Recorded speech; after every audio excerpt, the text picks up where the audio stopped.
Bonjour à toutes et à tous et bienvenue dans ce nouvel épisode d'Analyse. Aujourd'hui, on s'intéresse à l'un des joueurs qui déchaîne les passions en NBA. Comme un Kobe Bryant en son temps, James Harden est un de ces joueurs qui ne laisse personne indifférent. Soit on l'aime, soit on le déteste. Soit on trouve que c'est le meilleur, soit on trouve qu'il en fait trop. Trop comme son nombre d'isolations par exemple. Presque 50% de ses possessions, c'est énorme. Avec une bonne efficacité, près de 1,1 point par possession. Notamment sur les drives où là il frise les 1,5 points par possession, ce qui est proprement monstrueux. C'est le roi du 1 contre 1 actuellement en NBA et l'un des joueurs les plus dangereux de toute la ligue. Parce qu'il est adroit, il est costaud, il est vite sur son premier pas, avec un brin de filoterie pour récupérer des fautes grâce notamment à une remarquable utilisation de son corps. Parce qu'il a une posture de triple menace tout en dribblant, ce qui lui permet de tout faire car il est équilibré en toutes circonstances et il a construit son jeu de 1 contre 1 autour de cet équilibre, prêt à attaquer ou à tirer de partout.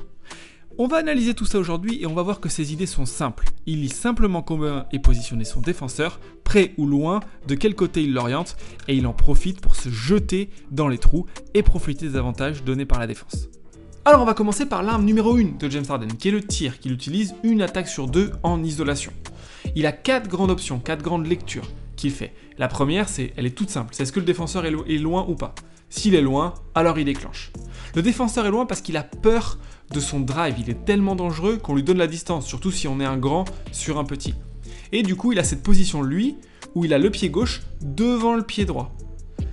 Il va ramener son pied gauche et son pied droit pour être équilibré tout le temps. Les appuis, c'est fondamental dans le tir. Et vous verrez jamais James Harden être déséquilibré. Même quand il fait des choses un peu compliquées. Comme la feinte de départ ici, qui est la seconde option. Vous allez voir, il fait un double appui pied gauche et il ramène ses appuis pour être équilibré. Comment il fait ça ? Face à Giannis Antetokounmpo, qui est pourtant un grand défenseur avec de l'envergure. Vous allez voir son pied gauche qui va s'avancer un tout petit peu, comme si vous laissez tirer. C'est presque nonchalant. Mais ce mouvement va faire reculer le pied droit de Giannis. Une première fois, là maintenant, et une seconde fois. Regardez bien le pied gauche. Il va l'avancer un tout petit peu, mais juste l'appuyer, et le pied droit se fléchit pour ramener les appuis. Et il est exactement dans la même situation que celle de tout à l'heure. Alors que Giannis a les bras levés, il est déséquilibré, et il est loin. James Harden, il a générer de l'avantage juste avec ce petit double pied, double appui et le défenseur qui réagit toujours avec un pas de recul à ce double appui, il revient dans le tir. Vous voyez, encore une fois, vous pouvez prendre tous les clips, le double appui lui permet d'avoir cet espace parce que le défenseur, il fait toujours le pas de recul. Et DeRozan ici, il va le savoir, il fait le pas de recul, il sait qu'il est pris, il se jette même pas pour éviter de faire faute. La troisième possibilité, c'est les feintes de départ avec des dribbles entre les jambes. La variante de ça, c'est que les dribbles entre les jambes, il bouge son corps de droite à gauche, et donc il peut déplacer un petit peu le défenseur. On va le voir ici, vous allez le voir au ralenti, à droite, à gauche, il se déplace un petit peu, il va forcer le défenseur à se déplacer, et donc à s'écarter un petit peu, et vous allez voir ici l'intérêt du pied droit, on le voit très bien, qui se fléchit pour bien le ramener, et être équilibré, encore une fois, il est équilibré, là il saute un petit peu en avant pour essayer de provoquer la faute, mais c'est vraiment la seule fioriture qu'il s'autorise. À part ça, il est équilibré, mais surtout il fait toujours les mêmes appuis. Ça c'est très important quand on fait du tir également. Il y a une chose dans laquelle il est très bon, et il le fait tout le temps. Mêmes appuis, mêmes équilibres, pour toujours le même résultat. La quatrième option qu'il a, c'est l'hésitation. L'hésitation, il va fixer le joueur avec ses dribbles entre les jambes, notamment, il va le faire déplacer, et il saute en l'air pour hésiter. Et là, il peut réattaquer ou tirer. Le défenseur hésite, et c'est à ce moment-là où il fait le step back. Regardez bien les appuis de LaVine qui recule une première fois. Là, vous voyez, hop, il soulève, il change de pied d'appui une fois, deux fois. Il est en train de reculer. Vous voyez, Harden, là, dans cette position, il peut tout faire, attaquer ou tirer. Là, il est un peu loin, il ne va pas le réattaquer. Il en profite pour se reculer et prendre un bon tir. Cette hésitation, c'est le quatrième des 3 moves. Elle ressemble à la troisième, mais il s'adapte toujours au flow de son défenseur. S'il voit qu'il bouge, ici, qu'il est près de lui, il essaie de le faire réagir pour ensuite faire cette hésitation. La deuxième grande force qu'il a, c'est son attaque main forte. Et il a des tendances très très simples.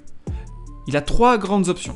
La première, attaquer le pied avant, quand le défenseur n'est pas collé. Et ici, c'est un modèle du genre. Vous allez voir, on a parlé de cette capacité à bouger le défenseur de droite à gauche.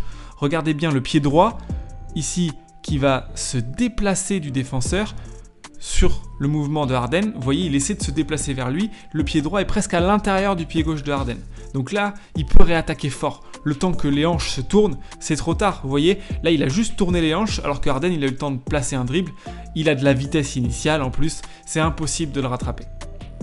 Cet esprit de essayer de faire tourner les hanches sur le défenseur, vous allez le voir ici très très bien. Il le fait déplacer une fois, deux fois, hop, il a fait tourner les hanches. C'est trop tard. On va le voir au ralenti. Regardez, il le fait déplacer vers la droite, vers la gauche. Il fait très vite ce dribble entre les jambes pour le forcer à se déplacer très vite. S'il n'y arrive pas et qu'il a le pied avant trop avancé, alors si on l'attaque sur son pied avant, il est obligé de tourner les hanches. Là encore, un très bon exemple et c'est un panier facile. La deuxième possibilité, c'est quand les défenseurs se jettent en avant et essaient de lui piquer la balle. Non seulement il continue dans cette volonté d'attaquer le pied avant, mais en plus il va essayer d'attraper le bras. Un peu comme on l'a vu dans la vidéo avec Luka Doncic. Vous voyez, ici, donc le pied avant est avancé pour pouvoir se pencher et jeter le bras. Donc le bras droit de Harden va, vous voyez, attraper ce bras pour, en plus, si jamais les arbitres voient le mouvement, siffler la faute. Et puis il profite également de l'ouverture, que ce soit parce que les joueurs viennent sur lui, comme c'est le cas ici de Valanciunas, ou parce qu'ils ont peur du drive et du coup ils se collent, bah, il lui laisse trop d'espace et dans ce cas-là il en profite pour attaquer fort sur sa main gauche. Là l'exemple de Valanciunas, c'est qu'il est très très haut, il l'oriente en plus de l'autre côté, donc là ça n'a pas forcément de sens d'attaquer le pied avant puisque ce serait attaqué sur sa main faible, et là regardez, il a baissé sa balle pour éviter de se la faire piquer, ensuite il est remonté pour provoquer la faute. Encore une fois, là, on est haut, il y a une énorme ouverture dont il profite pour attaquer fort. Toujours cette idée de attaquer fort, dans l'aide, si jamais il y a une personne qui vient baisser la balle, la protéger, pour ensuite aller finir, que ce soit avec un lay-up ou avec un flotteur. Et puis ça lui arrive également d'attaquer main faible. Alors c'est pas son idée principale, il va toujours d'abord chercher le tir, puis l'attaque main forte, mais ça lui arrive d'attaquer main droite quand l'attaque est franche et qu'il peut aller plein fer au cercle. Alors pourquoi il a autant d'espace dans ce cas-là ? On a tellement peur de son drive, main gauche, qu'on a tendance à l'orienter vers la droite, et tellement peur de son tir qu'on essaie d'être proche pour éviter le step back. Et du coup, parfois on s'ouvre trop. Vous voyez là Danny Green, il lui laisse vraiment un boulevard, il est presque perpendiculaire à lui. Donc avec ce pas de recul, il le force à venir et il l'attaque quand Danny Green est en train de revenir.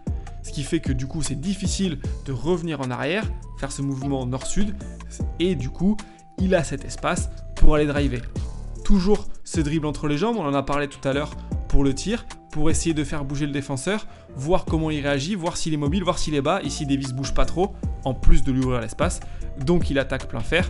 Et ici c'est pas forcément qu'il défend pas, c'est qu'il est très proche, du coup on l'attaque. Et puis le entre les jambes cross qui fait beaucoup. Encore une fois, il le fait déplacer droite-gauche, mais ensuite il va feinter l'attaque à gauche. Donc les défenseurs ont tendance à se jeter pour l'empêcher d'aller chercher main forte, et du coup, il va crosser pour être à droite, et là, l'espace, il est monstrueux. Regardez, dribble entre les jambes, il va faire semblant de l'attaquer avec un beau mouvement d'épaule.